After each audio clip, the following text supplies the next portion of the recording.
Para leluhur itu sedang turun untuk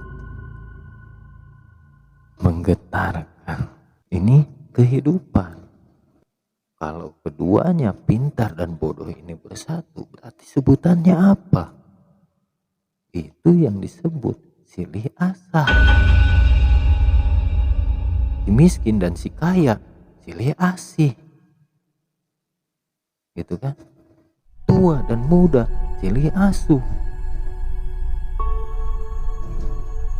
Akhirnya kalau semuanya kerjasama jadi Siliwangi. Ini yang disebut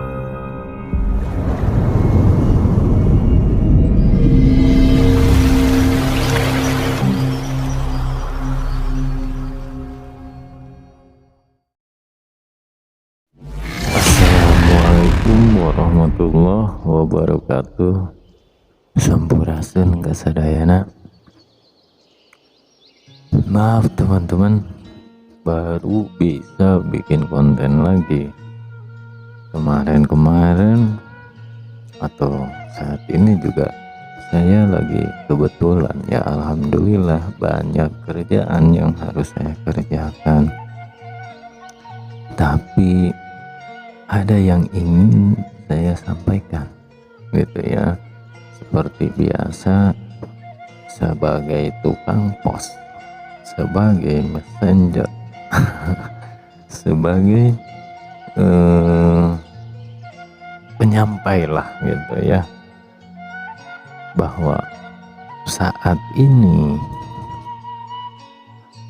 para leluhur itu sedang turun untuk menggetarkan hati atau batinnya orang-orang pilihan gitu ya.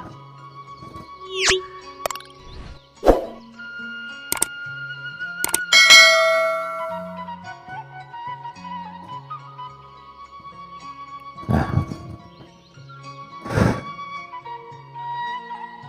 para leluhur itu turun untuk mengingatkan melalui orang-orang yang terpilih atau orang-orang pilihan.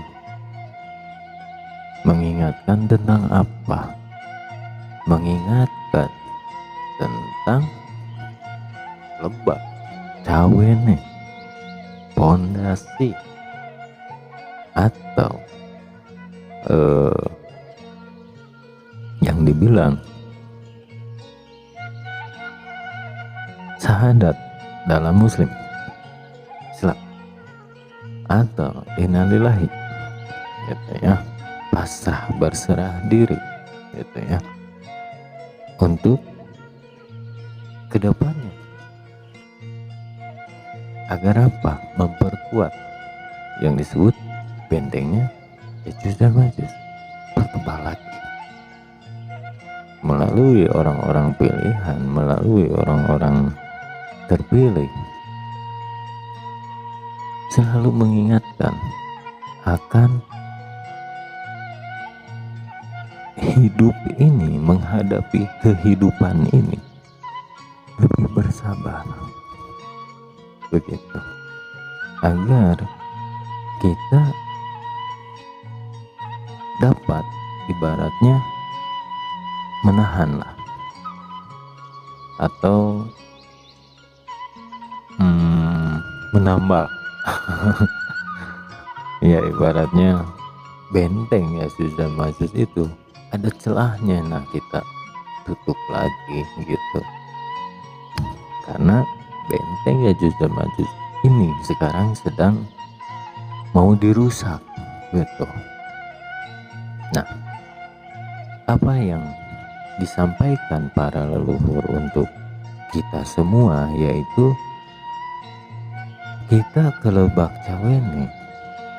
Nih, Lebak Cawene itu dasar ya, mempelajari pondasi atau membuat pondasi diri, pondasi hidup gitu ya.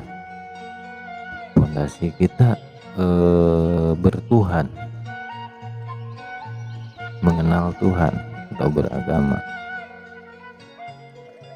agar kita tahu yang mana hitam dan yang mana putih, begitu.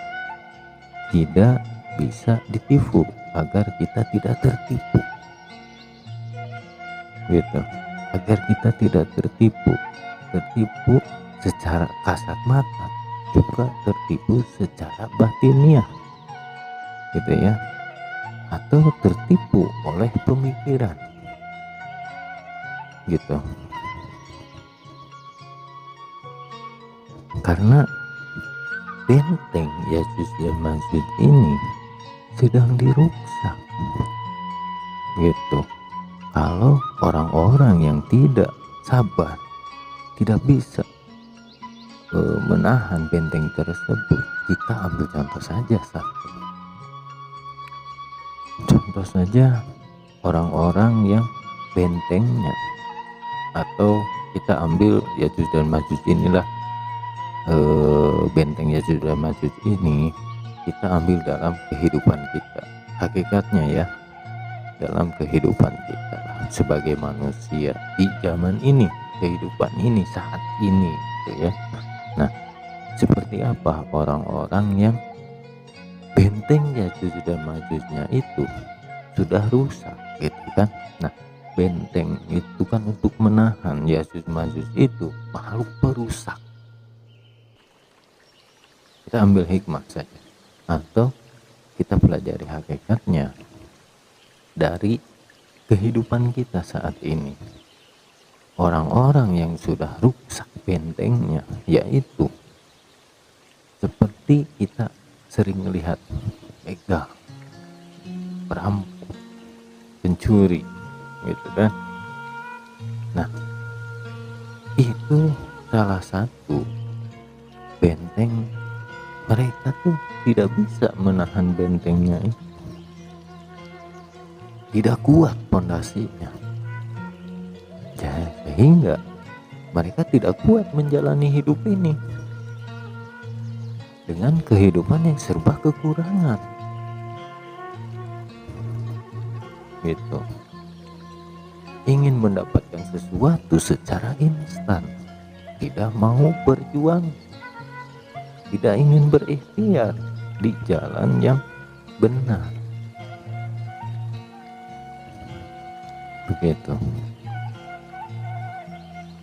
Nah, jadi sifat Ya'juj dan Ma'juj ini mereka dikuasai oleh sifat Ya'juj dan Ma'juj ini, perusak, merugikan orang lain, mencelakai orang lain, begitu. Jadi di sini yang ingin saya sampaikan bahwa leluhur itu mengingatkan kita agar kita kembali, gitu, mengingatkan sebagai kepada lewat atau melalui orang-orang yang terpilih atau orang-orang pilihan, untuk mengingatkan setiap orang-orang sesuai jangkauannya, gitu, agar bisa pasrah menerima apa yang sedang dijalankannya, mau itu berat atau kemiskinan, kekurangan, bahkan cobaan kelebihan, cobaan banyak harta.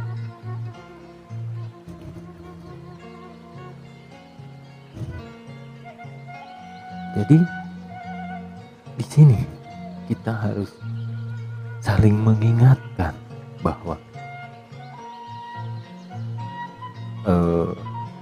Lebak Cawene ini pondasi kehidupan, kembali ke dasar, paling bawah, lebak paling bawah, paling dasar. Apa yang akan kita sombongkan, apa yang akan kita ibaratnya merasa diri paling benar, merasa diri paling mewah, paling wah, merasa diri paling kaya, merasa diri paling miskin.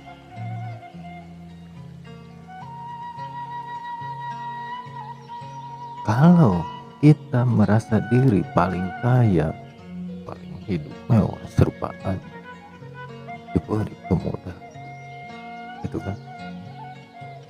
Kita harus kemana larinya? Ketika kita diberi susah, kita harus kemana larinya?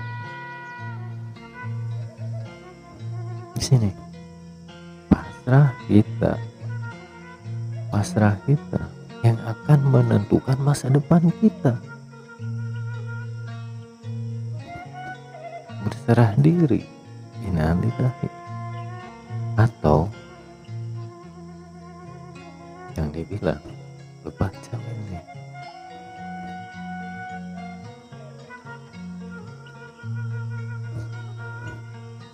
Agar kita tuh dapat apa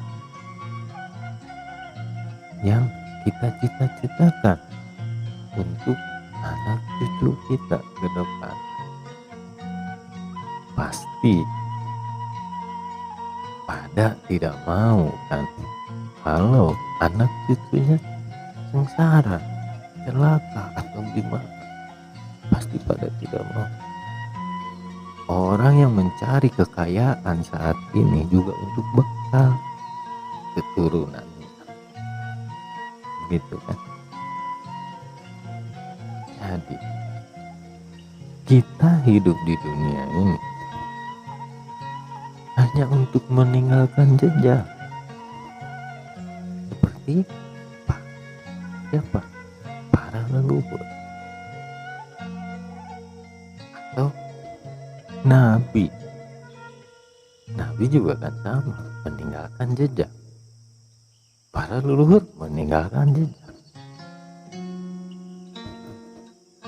Kita juga bisa meninggalkan jejak, setidaknya untuk keluarga kita.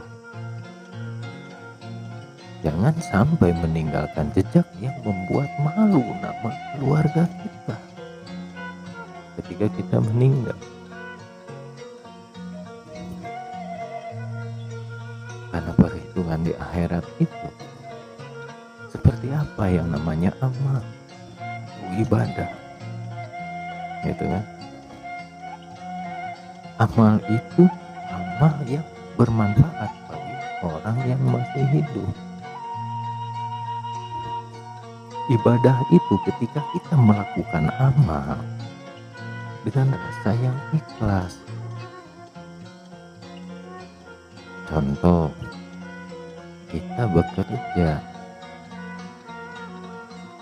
kita kan harus sabar, harus lillahi ta'ala, karena itu satu ikhtiar kita mengais rezeki agar hasilnya dapat yang lillahi ta'ala, yang diberikan oleh yang maha kuasa melalui bos kita atau atasan kita, kan gitu. Nah ini kita berserah diri, pasrah, agar kita mempertebal lagi yang namanya benteng Yesus Majus ini, agar kita tidak mudah ditembus, tidak mudah terdoktrin, tidak mudah terdogma oleh mereka-mereka yang sudah runtuh bentengnya.